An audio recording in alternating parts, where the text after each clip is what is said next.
Brigitte Lahaie, Sud Radio, le Love Conseil. Eh bien, oser demander, c'est pas si simple que ça. Vincent Hupertan, il y a de nombreuses personnes qui n'osent pas demander, et c'est d'autant plus vrai lorsqu'on aborde le domaine affectif ou sexuel. Alors bien sûr, il y a la peur de déranger, mais surtout, je crois, c'est la peur qu'on nous dise non.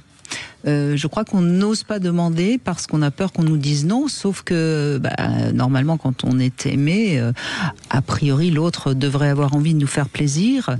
Donc derrière cette peur, il y a des réminiscences d'une enfance où on n'a peut-être pas été suffisamment respecté ou suffisamment aimé. Alors moi je pense qu'il faut apprendre à demander des toutes petites choses pour prendre confiance en l'autre. Je dis bien prendre confiance en l'autre.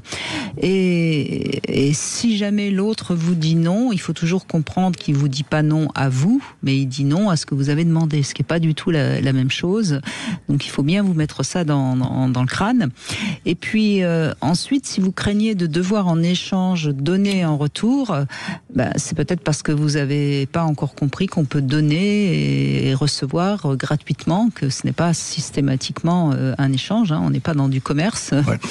Et pour avoir de vrais échanges, je crois que c'est parce qu'on s'est donné, recevoir, et donc on sait dire oui, on sait dire non. Donc c'est vraiment important de comprendre pourquoi vous ne savez pas demander et faire un petit peu un effort pour vous améliorer, et vous verrez que c'est pas si compliqué que ça. Voilà. Je suis entièrement d'accord avec cette histoire de oser demander, oser. Parce que l'enfance, elle vient derrière et nous rattrape.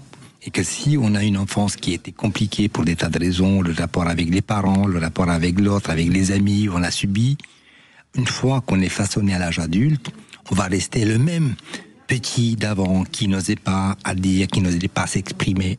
Sauf que dans la vie intime, c'est problématique. Et peut-être qu'un des problèmes qu'on a aujourd'hui dans la sexualité, avec tous les abus, tous les discussions, tous les scandales, c'est que on ne sait pas comment parler simplement, on ne sait pas demander simplement, donc on arrive à l'extrême, ce qui se passe dans les extrêmes avec toute la violence dans la sexualité qu'on voit aujourd'hui dans les médias.